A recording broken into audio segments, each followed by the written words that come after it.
local and international investment, deepen market liquidity, and enhance Nigeria's competitiveness as an energy hub.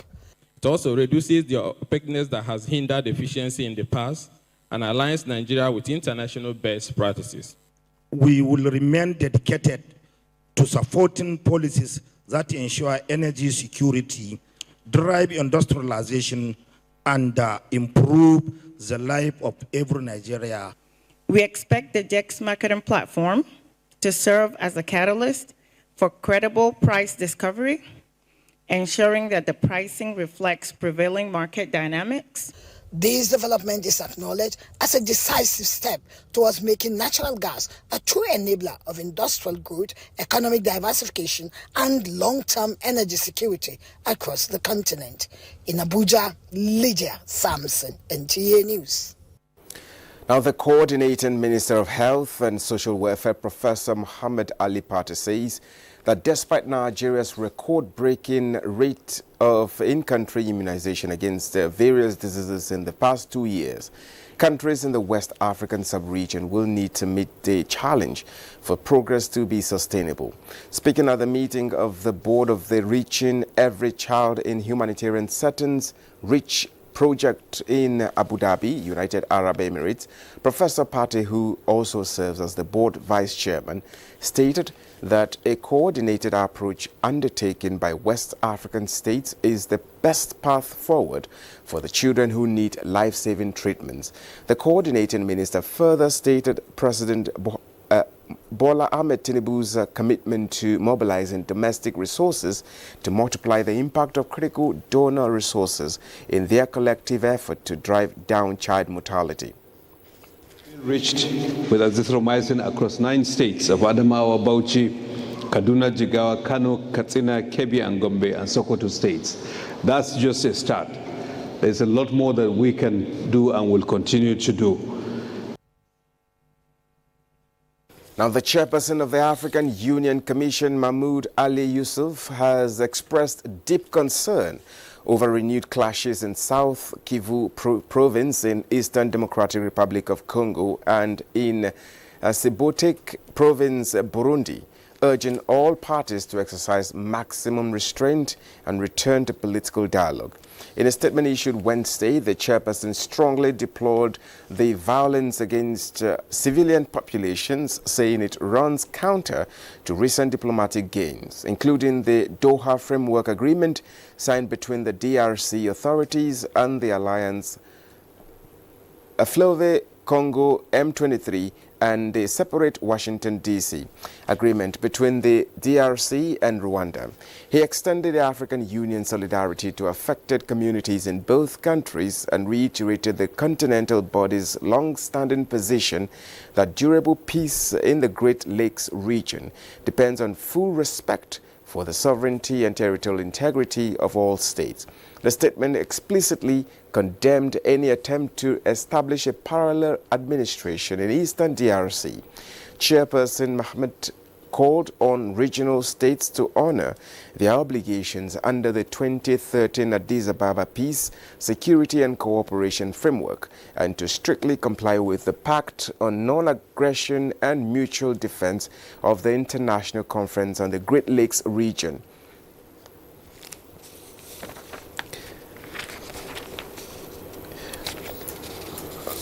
Now, the government of the Republic of Benin has briefed the ECOWAS Council of Ministers, informing it that normalcy has returned to the country following the recent attempted coup. Kelvin Onoye reports that the Minister of Foreign Affairs of that country, Olusegun Bakari, while making an appearance at the 95th Council of Ministers meeting in Abuja, expressed his country's gratitude to ECOWAS and Nigeria for rising up to the challenge of defending democracy, saying the timely intervention demonstrated that the region can achieve standing together. To have so many casualties, because if we let our military to enter there, the casualty will be very important. That's one of the reasons why, President Talon requested the support, IRL support from Nigeria to ensure that we can have a chirurgical in fact, destroy the armored vehicle they have in this military barrackment and ensure that they will not get out to take over, the airport, etc. But at the time, we call for the support of our broader nation.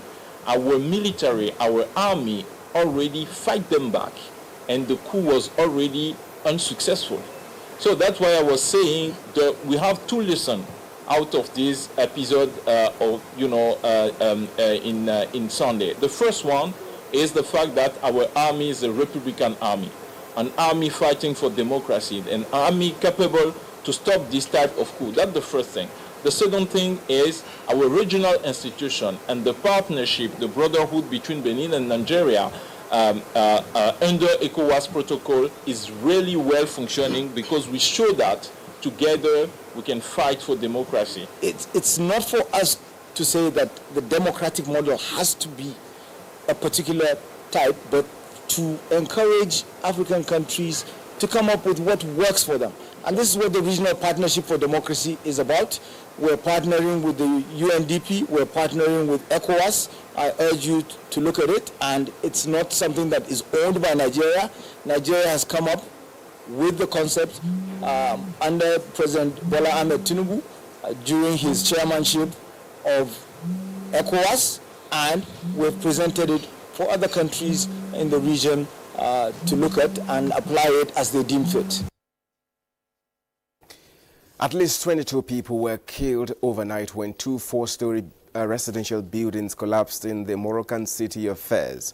Safia Uche reports that the incident marks the second fatal building collapse in the city this year. It affected 8 families and left 16 survivors, women and children, according to Morocco's state media. An eyewitness told reporters that the building did not meet standards, as authorities only allow 2-story buildings in the area. But the 2 buildings had 4 floors each. The collapse remains under investigation, with authorities yet to provide details on the number of people still missing. Local authorities say preliminary reports suggest the buildings were constructed in 2006, as Morocco's third largest city is preparing to host matches for this month's Africa Cup of Nations and is among the venues selected for the 2030 FIFA World Cup. Safia Norma Uche, NTA News. Now, Chile's left-wing presidential candidate Janet Jara is focusing much on public security, insisting she will take it hard on crime, as polls show a razor-thin race against far-right contender Jose Antonio Cast. Adaobi Obiechena brings us more on this. Speaking to foreign media in Santiago, Jara dismissed claim that a left-wing government will be soft on criminal gangs or drug networks. She said her personal experience growing up in a tough neighborhood shaped her resolve, adding that she understands the harm drug inflicts on families. Jara currently seems to be leading slightly in the first-round polls, but Cast remains favored in a likely runoff. Crime, drug trafficking, and migration dominates voters' concerns, with Chile's murder rate more than doubled over the last decade, despite the country remaining one of the region's safest. Cast has campaigned on an aggressive security platform inspired by El Salvador's Nayib Bukele, pushing for maximum security prisons, harsh sentencing, and military deployment in high-crime areas. Jara counters her own proposals, including constructing 5 new prisons to ease overcrowding and separating high-risk offenders from others. She has also pledged tight immigration control along the northern border, where many migrants enter the country. Chile's foreign-born population has doubled in 7 years, driven largely by arrivals from Venezuela. With crime shaping the nation's mood and both candidates promising tougher action, Chile's election is increasingly defined by security fears and the question of which contender voters trust to confront them with. Adobe Obiechina, NTA News. Portugal has witnessed its largest nationwide strike in more than a decade as transport networks, hospitals and schools came to a standstill. Unions say the protest is a direct response to government-backed labor reforms they described as a major assault on workers' rights. Again, let's have Daobi Obichina for the details. Travel across the country was severely disrupted, with Lisbon's metro shut, ferries and trains running on scheduled service, and hundreds of flights cancelled. Commuters struggled to get to work, while many shops and cafes reportedly unusually low patronage. Unions say the workers affect refuse collection, non-urgent hospital services, teachers and doctors, reflecting the deep frustration over a draft law that would make it easier to fire workers, extended fixed-term contracts, and broaden the maximum service required during the strike. Prime Minister Luis Montenegro insists that the reforms are aimed at boosting economic growth and supporting better wages.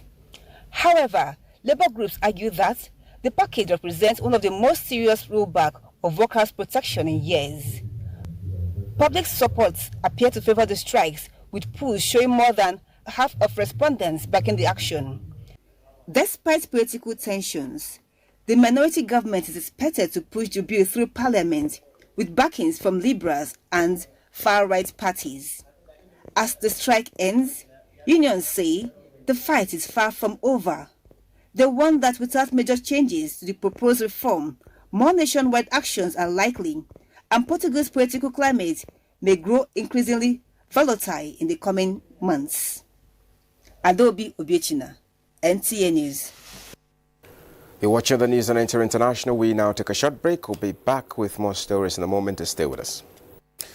Now, President Bola Tinubu has directed that traditional institutions be actively and meaningfully involved in the design and implementation of agricultural support programs across the country. The Minister of Agriculture and Food Security, Senator Abubakar Kyari, disclosed this while hosting the Alaafin of Oyo, saying government has earmarked 250 billion naira to provide targeted support to smallholder farmers. Musa Babali reports. It was a royal display as the Alaafin of Oyo, Oba Abimbola Akim Owade 1, arrived at the Ministry of Agriculture and Food Security in Abuja. As they settled down for discussions, agriculture was the main focus, particularly how the ministry and the federal government would assist smallholder farmers in the Oyo Kingdom. The royal father requested rural infrastructure, farming equipment, and extension services for his people. Whenever maybe you have the opportunity of maybe distributing some of this equipment, farm inputs to the farmers, you should try as much as possible to get this across to us so that we will be like a kind of intermediary to ensure that our farmers are benefiting very well. The Minister of Agriculture, Abubakar Kyari, explained to the monarch that President Bola Tinubu had given approval for rural infrastructure upgrade and Oyo would be included. He assured the monarch that President Bola Tinubu holds traditional institutions in high regard, especially in matters concerning food security and poverty eradication. Mr. President had also advanced the sum of 250 billion naira to Bank of Agriculture for onward lending to smallholder farmers. So, which is actually, this is what we are looking at, so that our smallholder farmers would have access to credit at very low interest rates. As the royal father departed the ministry, staff caught a glimpse of the rich display of culture and traditions of Oyo land. Musa Baba Aliyu, NTA News.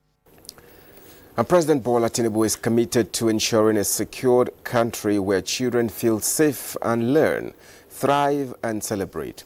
Nigeria's First Lady Oluremi Tinubu stated these while hosting children to the third edition of the annual Children's Christmas Brunch at the Villa. State House correspondent Adeni Taiwo reports. The banquet hall of the presidential villa once again came alive for another Children's Christmas Brunch, an annual event hosted by Nigeria's First Lady Oluremi Tinubu to celebrate Christmas with children.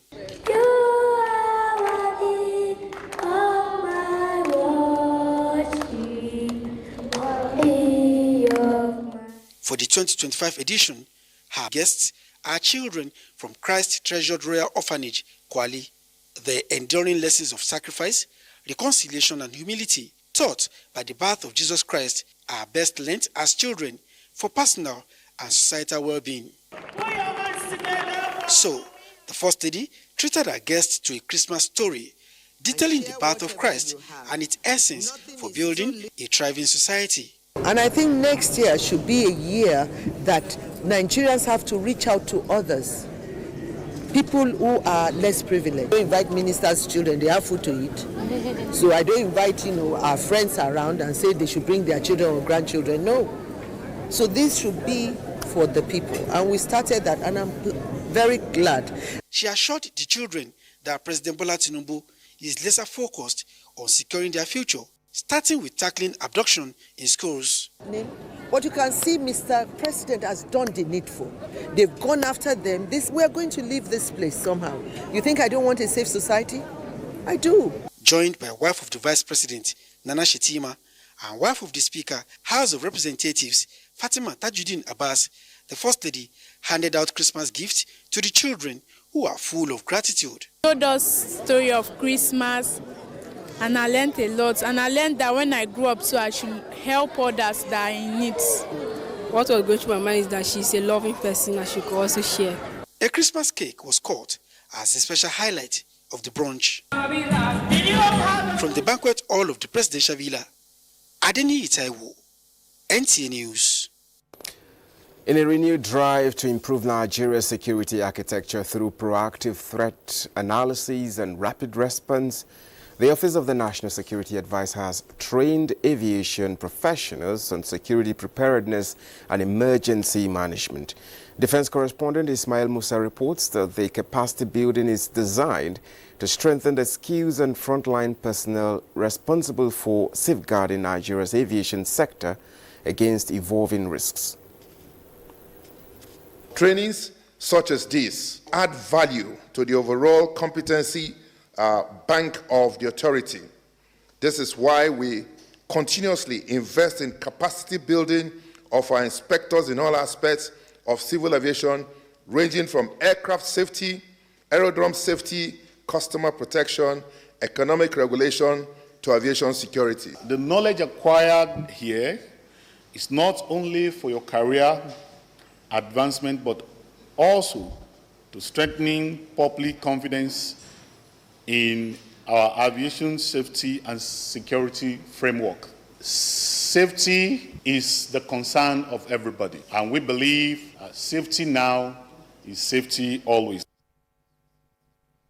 Participants displayed strong commitment, discipline and professionalism, reflecting shared resolve to build a more resilient aviation system capable of preventing, detecting and responding swiftly to emerging threats. With the aviation sector remaining a prime target for global threats, officials say continuous training and collaboration are essential to keeping Nigeria's airspace safe and secure. Now, religious leaders in Nigeria have resolved to convene a national summit of peace institutions and hold quarterly interfaith consultations to track progress and issue unified statements in aid of the country. This was part of the resolutions of the Interfaith Dialogue to promote national security in Nigeria. David Ayre reports.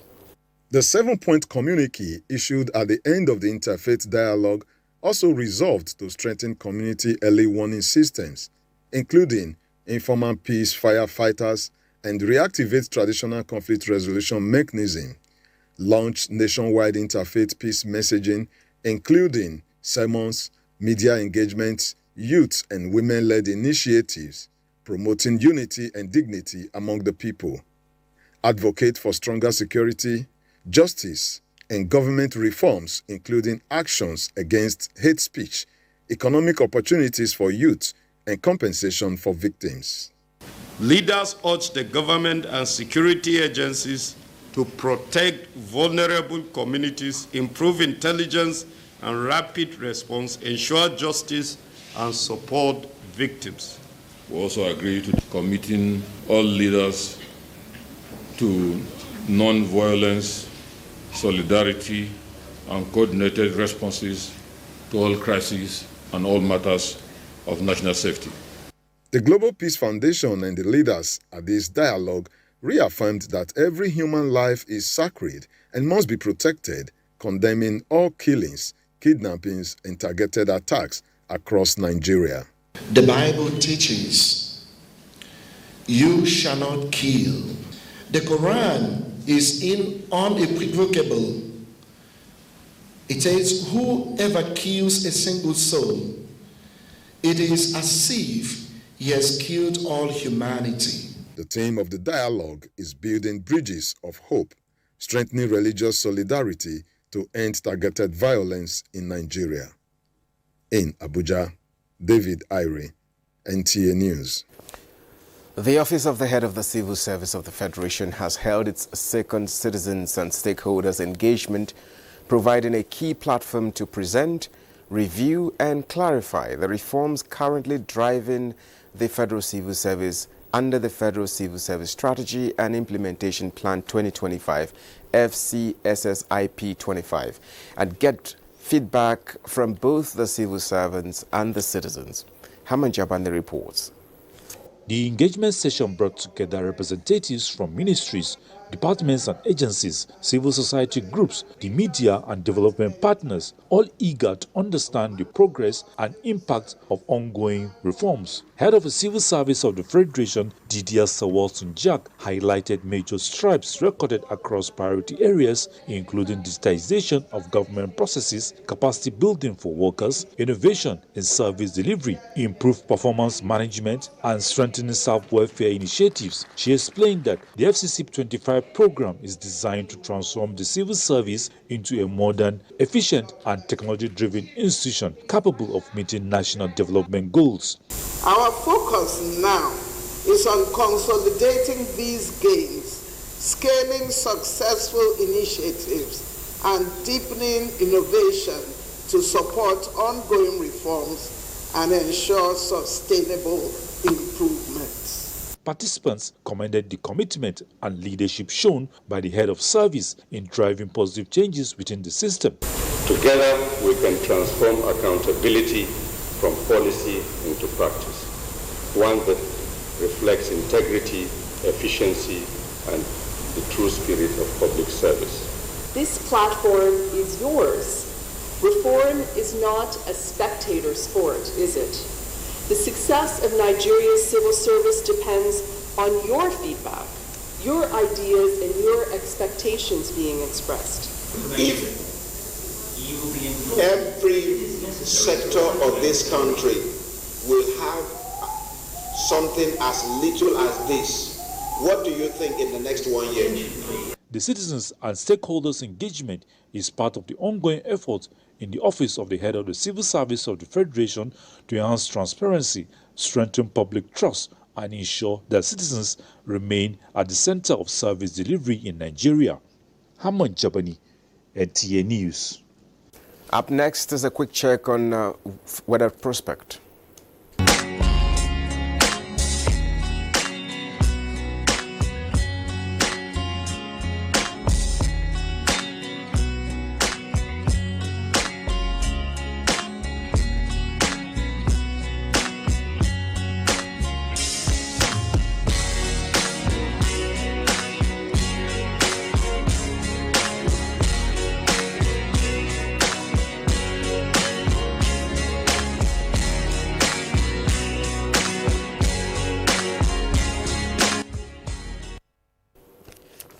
This is where we end the news. Thank you so much for being a part of it. My name is Justin Bemuyi, and Josiah Abdullahi has been the sign language interpreter, and we say bye for now.